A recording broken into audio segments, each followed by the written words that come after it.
مایوسی، کمزوری کچھ نہیں کیا جا سکتا۔ کیسے ہوگا، کون کرے گا، کب ہوگا، کیسے ہوگا، یہ تو کمزور لوگ باتیں کرتے ہیں۔ ڈپریشن اور مومن دونوں الگ الگ چیزیں ہیں۔ مومن اور ٹینشن دونوں الگ چیزیں ہیں۔ رب اور رسول کو ماننے والے وہ کبھی نا امید نہیں ہوتے۔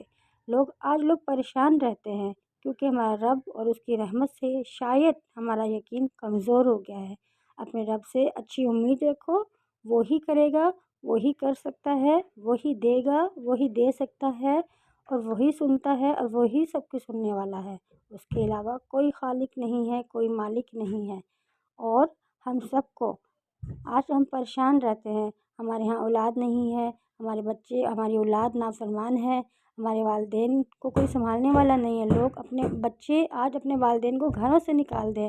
ان سب کے پیچھے جو ہم سے کوتاہی ہوئی ہے وہ یہ کہ ہم نے دین اسلام پر چلنا چھوڑ دیا، ہم نے غیروں کے طریقے کو اپنا لیا اور اپنے دین اسلام کے طریقے کو چھوڑ دیا، اور یہی وجہ ہے کہ ہر دوسرا بندہ پریشان ہے، ہر والدین پریشان ہے، ہر مسئلے مسائل بہت سے ہو چکے ہیں، ہمارے اوپر آسمانی آفات نازل ہو رہی ہیں۔